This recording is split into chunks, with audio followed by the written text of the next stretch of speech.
Hello everyone, आज मैं exercise 4.3 को सॉल्व करूंगी।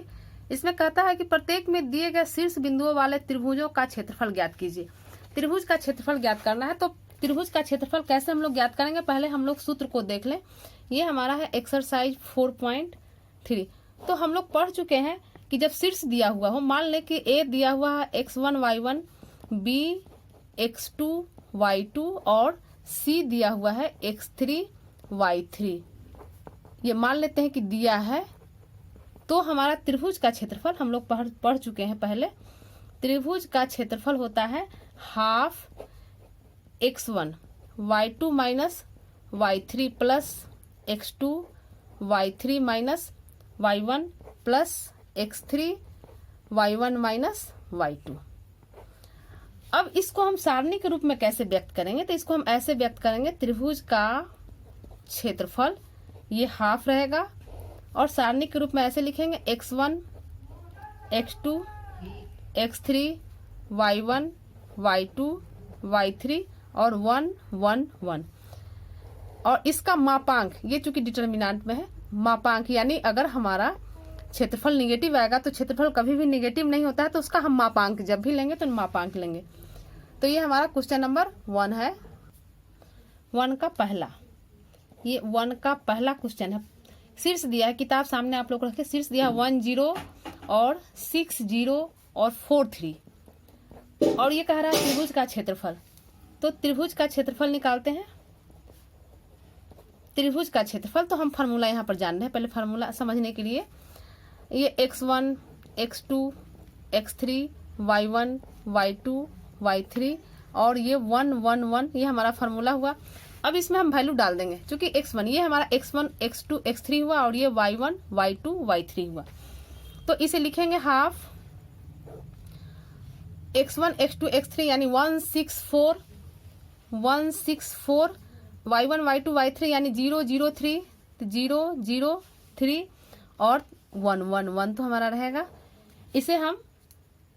इसे हम सॉल्व कर लेंगे तो देखेंगे जो आसान हो, यानी जैसे C2 में हमारा 2 0 है तो C2 के अनुदिश विस्तार करेंगे। जिस पंक्ति या स्तंभ से आसानी हो सॉल्व करने में वही लेना चाहिए। तो चूंकि इसमें 2 0 है इसीलिए C2 का ही लेंगे, लिखेंगे C2 के अनुदिश विस्तार करने पर। तो C2 के अनुदिश लेते हैं, ये हमारा हो जाएगा, ये हमारा क्षेत्रफल है। तो ये हाफ, पहला 0 और दूसरा 0, यहाँ पर चिन्ह हमेशा देखेंगे। यहाँ पर चिन्ह हमारा, चूंकि यहाँ पर तीसरी पंक्ति है और दूसरा स्तंभ है, यानी -1 पर पावर 5 हो जाएगा। तो -1 पर पावर 5 यानी यहाँ पर हमारा चिन्ह जो है माइनस होगा, -3 लेंगे, ये लेंगे तो ये और ये छोड़ देंगे, तो ये गुना हो जाएगा 6, 1 को 1 से और 6 को 1 से, यानी 1 माइनस 6। तो ये हो गया 1/2 -3 और ये 1 में से 6 गया -5, यानी ये हो गया हमारा 15, 5 3 15/2। चूंकि क्षेत्रफल है तो 15/2 लिखें, चाहे 7.1/2 लिखें, वर्ग इकाई। यही हमारा आंसर हो गया। ये क्वेश्चन नंबर 1 हो गया। क्वेश्चन आसान है इसका। पहला का दूसरा क्वेश्चन भी वैसे ही बनेगा, लेकिन इसका एक तीसरा देखते हैं। पहला का तीसरा क्वेश्चन है, ये पहला का तीसरा क्वेश्चन है। इसका पॉइंट दिया है -2 -3 और 3 2 और -1 और -8। त्रिभुज का क्षेत्रफल, त्रिभुज का क्षेत्रफल लिखते हैं। त्रिभुज का क्षेत्रफल डिटर्मिनेंट के फॉर्म में ही हमेशा हम लोग लिखेंगे। इसको फार्मूला वही लिखेंगे, x1 x2 x3 y1 y2 y3 1 1 1। Half हमारा x1 x2 x3 यानी -2 3 -1 -2 3 -1 y1 y2 y3 -3 2 -8 -3 2 -8 और 1 1 1। अब इसे सॉल्व कर लेंगे। इसमें चूंकि किसी स्तंभ और पंक्ति में शून्य नहीं है तो कोई भी पंक्ति ले लेंगे, R1 ही ले लेते हैं। तो लिखते हैं R1 के अनुदिश विस्तार करने पर। क्वेश्चन बहुत ही आसान है, फार्मूला सिर्फ याद रखेंगे। तो ये हमारा त्रिभुज का क्षेत्रफल हो जाएगा, हाफ रहेगा। R1 के अनुदिश ले रहे हैं तो -2 लेंगे, ये कैंसिल, यानी 2 एकम 2 और -8 यानी यहाँ पर +8 हो जाएगा। दूसरा में माइनस चिन्ह होता है और यहाँ -3 है तो ये हमारा +3 हो जाएगा। ये और ये छोड़ेंगे तो ये 3 और +1 हो जाएगा, 3 + 1। तीसरा +1, ये और ये छोड़ेंगे तो 8 3 24 यानी -24 और 2 एकम 2 -2 यहाँ पर +2 हो जाएगा। अब इसे सॉल्व करते हैं। ये हमारा हो जाएगा 1/2, ये 8 2 10, 10 दूना 20 यानी -20 प्लस ये 3 1 4, 4 3 12 और ये -24 और +2 यानी -22। तो इसे सॉल्व करते हैं तो ये हमारा हो जाएगा हाफ और ये 12 और -20 और -22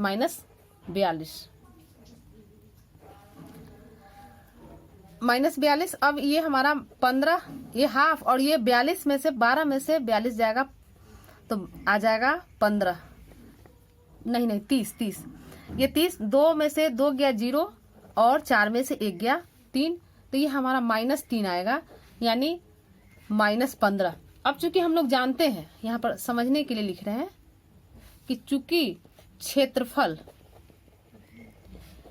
एक धनात्मक राशि होता है, एक धनात्मक राशि होता है, इसलिए सारणिक का हम लोग निरपेक्ष मान लेते हैं। इसलिए सारणिक का निरपेक्ष मान, ये लिखने की जरूरत नहीं है लेकिन समझने के लिए लिख रहे हैं। सारणिक का निरपेक्ष मान लेते हैं, अर्थात ये हमारा त्रिभुज का क्षेत्रफल है, यानी अर्थात हम ऐसे लेंगे, डिटर्मिनेंट के फॉर्म में ले लेंगे तो ये हमारा हो जाएगा माइनस, निरपेक्ष मान ले रहे हैं, ये निरपेक्ष मान ले रहे हैं, -15, ये हमारा हो जाएगा 15। अब हमारा ये वर्ग इकाई हो गया। चूंकि त्रिभुज का क्षेत्रफल जो है ऋणात्मक नहीं होगा तो इसके लिए हम जो है क्षेत्रफल एक धनात्मक राशि होता है तो सारणिक का हम लोग निरपेक्ष मान ले लेते हैं। तो ये क्वेश्चन 1 का 3 हो गया।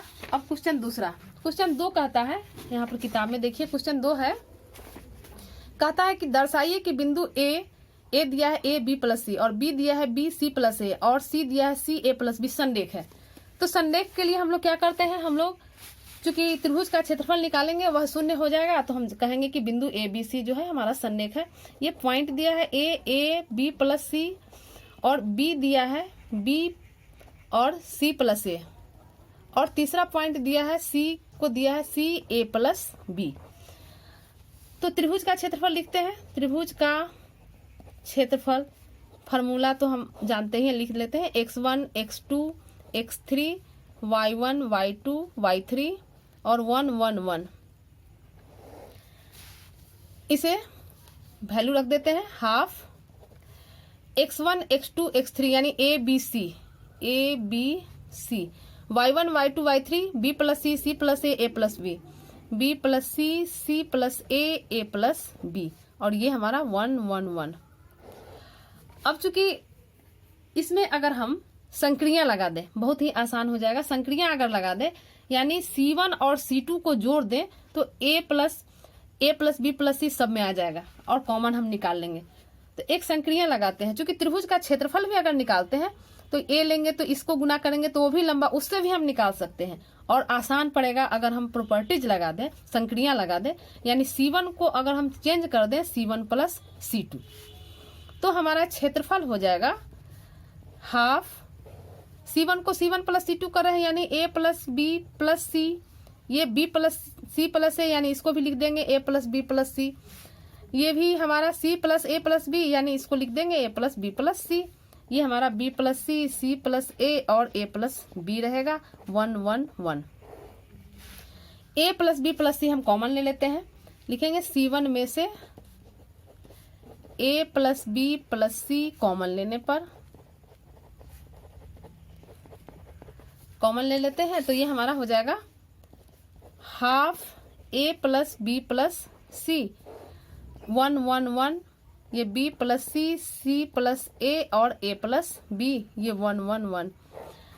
अब हम क्या देख रहे हैं कि यहाँ पर C1 और C3 बराबर है। यहाँ पर जो है हमारा C1 बराबर है C3, और हम लोग प्रॉपर्टीज से जान चुके हैं, डिटर्मिनेंट के प्रॉपर्टीज से, कि दो पंक्ति या दो स्तंभ, यहाँ दो स्तंभ है, दो पंक्ति या दो स्तंभ समान होता है तो और उसका संगत अवयव भी समान हो, यानी ये 1 है, ये भी 1 है, यहाँ भी 1 है, संगत अवयव समान होता है तो सारणिक का मान 0 हो जाता है। तो प्रॉपर्टीज यहाँ लगा दिए, C1 चूंकि C1 C3 के बराबर है तो इसलिए हमारा सारणिक का मान 0 हो जाएगा, यानी देयरफॉर क्षेत्रफल हम जो लेकर चल रहे हैं ये हमारा 0 हो जाएगा, यानी half a plus b plus c, और इसका मान 0, यानी 0 हो गया।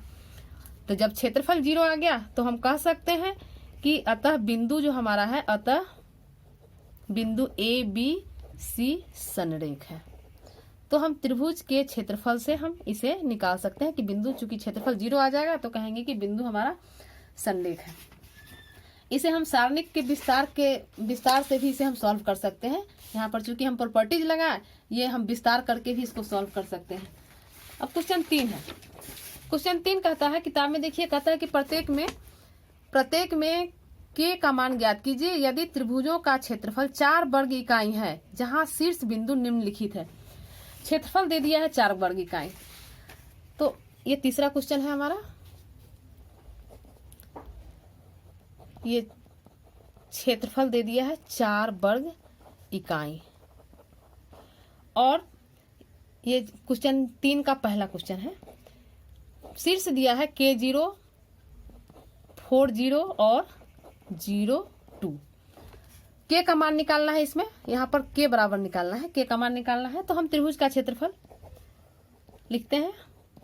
अब चूंकि फॉर्मूला जान चुके हैं, हमारा यहाँ x1 x2 x3 होता है, यानी यहाँ पर K4 0 हो जाएगा, x1 x2 x3। दूसरा में y1 y2 y3, यानी 0 0 2 हो जाएगा, 0 0 2, और यहाँ 1 1 1 हो जाएगा। अब हम इसे विस्तार करेंगे। चूंकि C2 में देख रहे हैं, C2 में 2 0 है तो हम C2 के अनुदिश विस्तार करेंगे। लिखेंगे C2 के अनुदिश विस्तार करने पर, C2 के अनुदिश विस्तार करते हैं तो ये हमारा क्षेत्रफल हो जाएगा हाफ है। अब हम यहाँ देखेंगे C2 में, चूंकि ये हमारा C2 में ये 0 हो जाएगा, ये 0 हो जाएगा, बचा 2 का चिन्ह क्या होगा, तो यहाँ हम देख लेते हैं। यहाँ तीसरी पंक्ति का दूसरा स्तंभ है, यानी 3 2 5 -1 पर 5 पावर, यहाँ ऐसे लिखेंगे -1 पर, ये तीसरी पंक्ति यानी 3 और दूसरा स्तंभ 2, तो ये -1 पर हमारा 5 पावर हो जाएगा। -1 पर 5 पावर का मतलब हुआ -1, यानी चिन्ह हमारा यहाँ माइनस होगा, -2। अब ये छोड़ेंगे, ये छोड़ेंगे तो K -4 हो जाएगा, K -4। अब यहाँ 2 से ये 2 हमारा कैंसिल हो जाएगा, यानी हमारा बचा -K + 4। अब यहाँ दिया है, चूंकि यहाँ पर लिखेंगे, चूंकि त्रिभुज का क्षेत्रफल ये दिए हुए 4 वर्ग इकाई, 4 वर्ग इकाई ये दिया है, क्वेश्चन में ही दिया है। तो इसलिए हम इसे, यहाँ त्रिभुज का क्षेत्रफल हमें निकला है -K + 4, तो लिखेंगे -K + 4 बराबर है 4 वर्ग इकाई है, यानी यहाँ प्लस माइनस 4। अब एक बार प्लस चिन्ह लेंगे, लिखेंगे पॉजिटिव चिन्ह लेने पर, एक बार पॉजिटिव लेंगे, यानी -K + 4 बराबर है 4। तो यहाँ से -K हो जाएगा हमारा 4 - 4 यानी 0, देयरफॉर K बराबर 0। प्लस लिए तो हमारा K 0 आया। फिर निगेटिव लेंगे, निगेटिव चिन्ह लेने पर हमारा हो जाएगा -K + 4 बराबर -4। यहाँ से -K निकालते हैं तो -4 - 4 यानी -8, माइनस और माइनस कैंसिल हो गया, यानी K बराबर हो गया 8, यानी K का मान हमारा हो जाएगा, K का मान 1 0 आ जाएगा और 1 हो जाएगा 8। यही हमारा आंसर हो गया क्वेश्चन नंबर 3 का। क्वेश्चन नंबर 3 का 2 भी उसी तरह बनेगा, सेम K का मान हम लोग निकाल लेंगे। अब क्वेश्चन नंबर 4 करते हैं।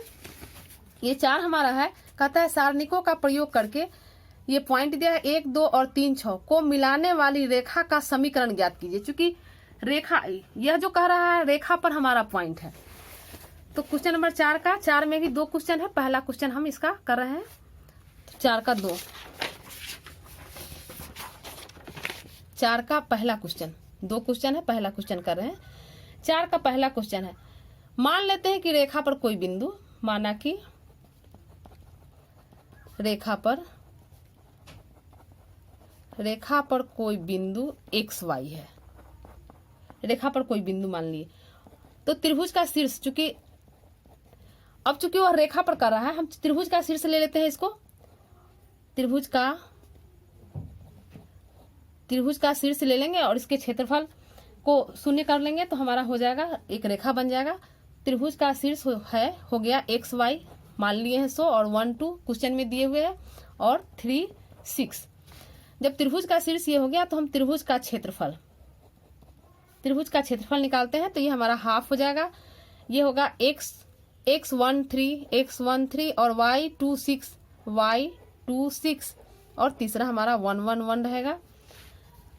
अब हम इसे r1 के अनुदिश इसको सॉल्व करते हैं, यानी इसको हम लिखते हैं हाफ, ये हो जाएगा x लेते हैं तो ये हमारा 2 माइनस 6, ये 2 माइनस 6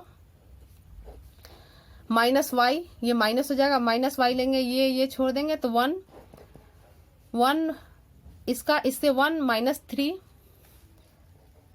और फिर प्लस 1 लेते हैं तो 1 लेंगे, ये और ये छोड़ देंगे, यानी 6 माइनस 6। तो अब इसे सॉल्व करते हैं, ये बराबर हो जाएगा हाफ, ये 2 में से 6 गया -4 और -4 को 1 से गुना करेंगे -4x, यहाँ 3 में से गया -2 और माइनस माइनस यहाँ प्लस हो जाएगा, माइनस यानी प्लस 2y, ये हमारा 0 हो गया। यहाँ से 2 कॉमन निकाल लेते हैं तो 2/2 हो जाएगा, यहाँ बचा -2x प्लस y, ये कैंसिल हो गया।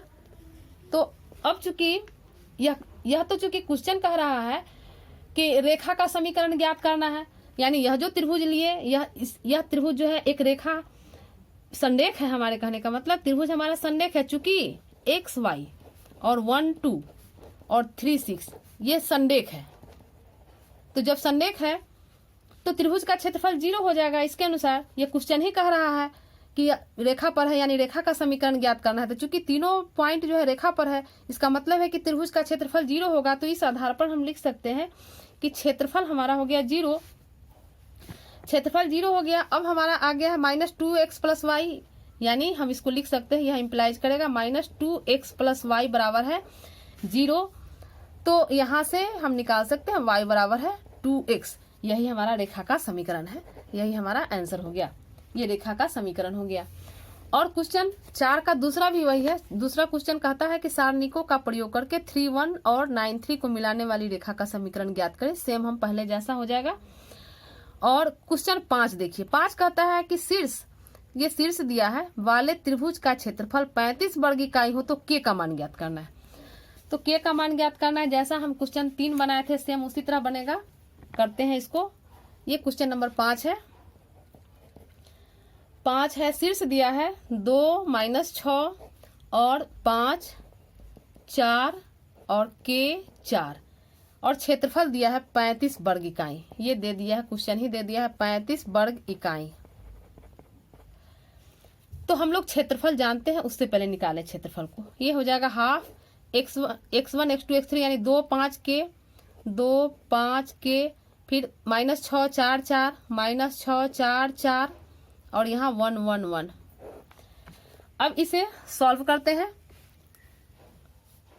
प्रथम पंक्ति के अनुदिश, यानी हाफ, ये 2 हो जाएगा, ये 4 -4, दूसरा माइनस होता है और यहाँ माइनस के कारण प्लस 6 हो जाएगा। तो ये और ये छोड़ देंगे, 5 - k हो जाएगा, 5 - k और तीसरा +1, तो ये 5 चौका 20 -4 के 20 -4 के हो गया।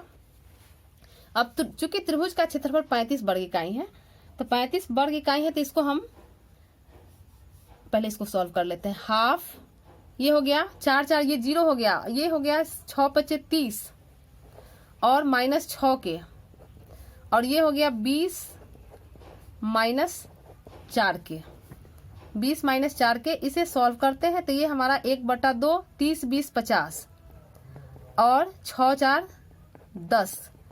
इसमें से 2 कॉमन निकालते हैं। अगर 2 कॉमन निकालते हैं, यहाँ पर लिख के चलते हैं, ये क्षेत्रफल की जगह पर हम प्लस माइनस 35, ये दे चुका है, प्लस माइनस 35 हो गया।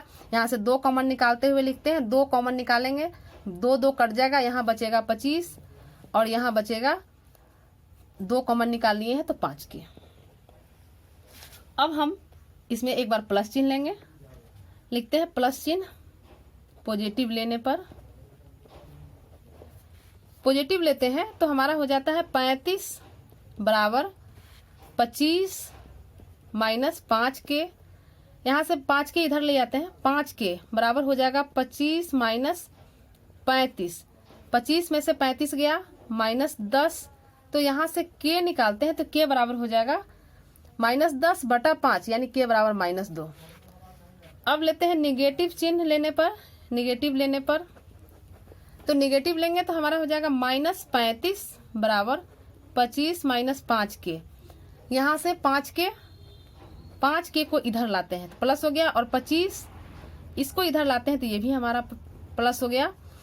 तो ये 25 35 यानी 5 5 10 और 3 2 5 1 6 60 हो गया।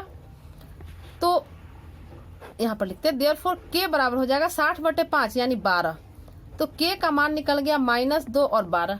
हम ऑप्शन में देखते हैं कि कौन सा ऑप्शन है -2 और 12, तो -2 और 12 हमारा ऑप्शन डी है। ऑप्शन किताब में देखिए ऑप्शन डी है, यानी आंसर हमारा डी हो गया। तो यही आज हमारा चैप्टर 4.3 कंप्लीट हो गया। आप लोग इसे अच्छे से कर ले, बहुत ही आसान चैप्टर है, कहीं कोई दिक्कत नहीं होगा। तो आप लोग इस वीडियो को लाइक करें, शेयर करें। धन्यवाद।